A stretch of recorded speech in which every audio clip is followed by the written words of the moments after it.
കേരളത്തിലെ ഏറ്റവും വലിയ തീർത്ഥാടന കേന്ദ്രമായ ശബരിമലയിലെ സ്വർണ്ണപ്പാളികൾ മാറ്റിയതുമായി ബന്ധപ്പെട്ട് ഉയർന്നു വന്ന തട്ടിപ്പ് ആരോപണങ്ങൾ സംസ്ഥാന രാഷ്ട്രീയത്തിലും വിശ്വാസ സമൂഹത്തിലും സൃഷ്ടിച്ച അലയൊളികൾ ഇന്നും കെട്ടടങ്ങിയിട്ടില്ല. കേസിൽ പ്രത്യേക അന്വേഷണ സംഘത്തിന് മുൻ Devaswom board president A Padmakumar നൽകിയ മൊഴികൾ കേവലം ഒരു സാമ്പത്തിക തട്ടിപ്പ് എന്നതിലുപരി ഉന്നത രാഷ്ട്രീയ ഭരണ ആത്മീയ കേന്ദ്രങ്ങളിലെ ഒത്താശയോട് കൂടിയുള്ള ഒരു ഗൂഢാലോചനയാണോ നടന്നതെന്ന സംശയം ബലപ്പെടുത്തുകയാണ്. പത്മകുമാറിന്റെ മൊഴി നിർണായകമായതോടെ അന്നത്തെ ദേവസ്വം മന്ത്രിയായിരുന്ന കടകംപള്ളി സുരേന്ദ്രൻ, തന്ത്രി കണ്ഠർ രാജീവർ, ദേവസ്വം ഉദ്യോഗസ്ഥർ എന്നിവരെല്ലാം സംശയത്തിന്റെ നിഴലിലാണ്. ഈ മൊഴിയുടെ അടിസ്ഥാനത്തിൽ കൂടുതൽ അറസ്റ്റുകളിലേക്കും ഉന്നതതല അന്വേഷണങ്ങളിലേക്കും കേസ് നീങ്ങാൻ സാധ്യതയുണ്ടെന്നാണ് സൂചന. സ്വർണ്ണപ്പാളികൾ മാറ്റിയതുമായി ബന്ധപ്പെട്ട് കേസിൽ പ്രധാന പ്രതിയെന്ന് കരുതുന്ന ഉണ്ണികൃഷ്ണൻ പോറ്റിക്ക് അധികാര കേന്ദ്രങ്ങളിൽ ഉണ്ടായിരുന്ന സ്വാധീനം വ്യക്തമാക്കുന്നതാണ് എ പത്മകുമാറിന്റെ മൊഴി.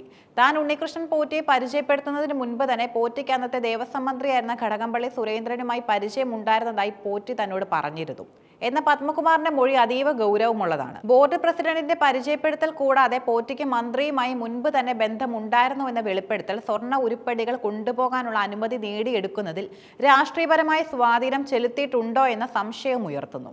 ഉണ്ണികൃഷ്ണൻ പോറ്റി ശബരിമലയിൽ പ്രവർത്തിച്ചിരുന്നത് തന്ത്രി കുടുംബത്തിന്റെ ആളായിട്ടാണെന്നും താൻ പോറ്റിയെ പരിചയപ്പെടുന്നതിന് മുൻപ് തന്നെ അദ്ദേഹം ശബരിമലയിലുള്ള വ്യക്തിയായിരുന്നുവെന്നും പത്മകുമാർ മൊഴി നൽകി. പോറ്റി ശബരിമലയിൽ ശക്തനായത് തന്ത്രിയുടെയും ഉദ്യോഗസ്ഥരുടെയും പിൻബലത്തിലാണെന്ന മൊഴിയും ഇതിനോട് ചേർത്ത് വായിക്കേണ്ടതാണ്. പത്മകുമാറിന്റെ ഈ മൊഴികൾ സ്വർണ്ണപ്പാളികൾ പുറത്തേക്ക് കൊണ്ടുപോയ നടപടിക്ക് പിന്നിൽ മന്ത്രിയുടെയും തന്ത്രിയുടെയും അറിവോട് കൂടിയുള്ള ഒരു അനൗദ്യോഗിക ശൃംഖല പ്രവർത്തിച്ചിരുന്നുവെന്ന ചോദ്യവും ഉയർത്തുന്നു. എങ്കിലും സ്വർണ്ണക്കൊള്ളയുമായി ബന്ധപ്പെട്ട് തന്ത്രിയോ കടകംപള്ളി സുരേന്ദ്രനോ പ്രത്യേക താല്പര്യം എടുത്തതിന് തെളിവൊന്നും പത്മകുമാർ നൽകിയിട്ടില്ല. ശബരിമലയിൽ നടന്നത് സ്വർണ്ണക്കൊള്ളയാണെന്ന ആരോപണം പത്മകുമാർ നിഷേധിക്കുന്നുണ്ടെങ്കിലും അദ്ദേഹത്തിന്റെ വിശദീകരണങ്ങളിൽ പലയിടത്തും പൊരുത്തക്കേടുകൾ നിലനിൽക്കുന്നു. സ്വർണം തട്ടിയെടുക്കാൻ വേണ്ടിയല്ല ഉണ്ണികൃഷ്ണൻ പോറ്റിയുടെ പക്കൽ ഉരുപ്പടികൾ കൊടുത്തുവിട്ടതെന്നുമാണ് പത്മകുമാറിന്റെ പ്രധാന വാദം. ശബരിമലയെ പുനരുദ്ധീകരിക്കാനുള്ള നടപടികളാണ് നടന്നതെന്നാണ് വിശദീകരണം. സ്വർണ്ണ ഉരുപ്പടികൾക്ക് കാലപ്പഴക്കത്തെ തുടർന്നുണ്ടായ പ്രശ്നങ്ങൾ ഉണ്ടായിരുന്നതിനാൽ അത് മിനുക്കാനും അറ്റകുറ്റപ്പണികൾ നടത്താനും വേണ്ടിയാണ് കൊണ്ടുപോയത്. സ്വർണ്ണ ഉരുപ്പടികൾ കൊണ്ടുപോയതിന്റെ രേഖകളിൽ ചെമ്പ് എന്ന് എഴുതിയതിനെ കുറിച്ച് പത്മകുമാർ വ്യക്തമായി മറുപടി നൽകിയിരുന്നില്ല. ഇത് സ്വർണത്തിന്റെ അളവിലോ തൂക്കത്തിലോ തിരിമറി നടത്താനുള്ള മുൻകരുതലിന്റെ ഭാഗമായിരുന്നു എന്ന സംശയം ശക്തമാകുന്നു. കട്ടിളപ്പാളികൾ ഉൾപ്പെടെ കൊണ്ടുപോകാനുള്ള തീരുമാനം താൻ മാത്രമായി എടുത്തതല്ല, എല്ലാവരും അറിഞ്ഞുകൊണ്ടുള്ള തീരുമാനമാണെന്നാണ് പത്മകുമാർ മൊഴി നൽകിയത്. ഈ എല്ലാവരും ആരൊക്കെയാണ് എന്നതിലാണ് ഇപ്പോഴത്തെ അന്വേഷണം കേന്ദ്രീകരിക്കുന്നത്. ഗോൾഡ് പ്ലേറ്റിംഗ് വർക്കുകൾ സന്നിധാനത്ത് ചെയ്യാൻ കഴിയാത്തതിനാലാണ് മാനുവലിന് വിരുദ്ധമായി പുറത്തേക്ക് കൊണ്ടുപോകാൻ അനുമതി നൽകിയതെന്ന് പത്മകുമാർ സമ്മതിക്കുന്നുമുണ്ട്. എന്നാൽ ഇത്തരം അമൂല്യ വസ്തുക്കൾ പുറത്തേക്ക് കൊണ്ടുപോകുമ്പോൾ പാലിക്കേണ്ട സുരക്ഷാ മാനദണ്ഡങ്ങളും ഉത്തരവാദിത്തങ്ങളും പാലിക്കപ്പെട്ടിട്ടില്ല എന്നതിനാലാണ് തട്ടിപ്പ് നടന്നതും.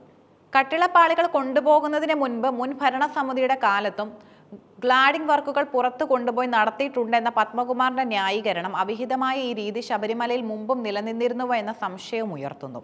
സ്വർണ്ണപ്പാളി തട്ടിപ്പ് പുറത്തു വന്നപ്പോൾ തന്ത്രിയും ഉദ്യോഗസ്ഥരും തങ്ങളുടെ ഉത്തരവാദിത്തങ്ങളിൽ നിന്ന് ഒഴിഞ്ഞു മാറാൻ ശ്രമിക്കുന്നതായാണ് മൊഴികളിൽ നിന്ന് വ്യക്തമാകുന്നത്. തന്ത്രി കണ്ഠർ രാജീവരുടെയും മോഹനരുടെയും മൊഴികൾ അവരുടെ അറ്റകുറ്റപ്പണികൾക്ക് അനുവാദം നൽകുക മാത്രമാണ് ചെയ്തതെന്നും സ്ഥാവര ജംഗമ വസ്തുക്കളുടെ ചുമതല ദേവസ്വം ബോർഡിനാണെന്നും സ്ഥാപിക്കാൻ ശ്രമിക്കുന്നു. എങ്കിലും ക്ഷേത്രത്തിലെ ഏതൊരു മാറ്റത്തിനും തന്ത്രിയുടെ അനുമതി അനിവാര്യമാണ്. കേവലം ഒരു അറ്റകുറ്റപ്പണിക്കായി സ്വർണ്ണപ്പാളികൾ പുറത്തേക്ക് കൊണ്ടുപോകുമ്പോൾ അതിന്റെ തൂക്കവും സുരക്ഷയും സംബന്ധിച്ച് തന്ത്രി കുടുംബത്തിന് കൂടുതൽ ശ്രദ്ധ പുലർത്തേണ്ട ധാർമ്മിക ഉത്തരവാദിത്തം ഉണ്ടായിരുന്നു. കേസിൽ പ്രതിയായ മുൻ അഡ്മിനിസ്ട്രേറ്റീവ് ഓഫീസറെ ശ്രീകുമാർ SITക്ക് നൽകിയ മൊഴി അനുസരിച്ച് സ്വർണം പൂശാൻ പാളികൾ ഉണ്ണികൃഷ്ണൻ പോറ്റിയെ ഏൽപ്പിക്കാനുള്ള തീരുമാനമെടുത്തത് ദേവസ്വം ബോർഡിലെ ഉന്നത ഉദ്യോഗസ്ഥരായിരുന്നു. താനല്ല ഉന്നതരാണ് ഇതിന് ഉത്തരവാദികൾ എന്ന് സ്ഥാപിക്കാനാണ് ഉദ്യോഗസ്ഥർ ശ്രമിക്കുന്നത്. പത്മകുമാർ, തന്ത്രി, ഉദ്യോഗസ്ഥർ എന്നിവരെല്ലാം പരസ്പരം ഉത്തരവാദിത്തം കൈമാറി രക്ഷപ്പെടാൻ ശ്രമിക്കുന്ന കാഴ്ചയാണ് മൊഴികളിൽ നിഴലിക്കുന്നത്. പത്മകുമാറിന്റെ മൊഴിയുടെ പശ്ചാത്തലത്തിൽ കേസിന്റെ അടുത്ത ഘട്ടം നിർണായകമാണ്. SIT പത്മകുമാറിന്റെ മൊഴി ഹൈക്കോടതിയെ അറിയിക്കുന്നതോടെ കൂടുതൽ അറസ്റ്റുകൾക്കും സാധ്യതയുണ്ട്.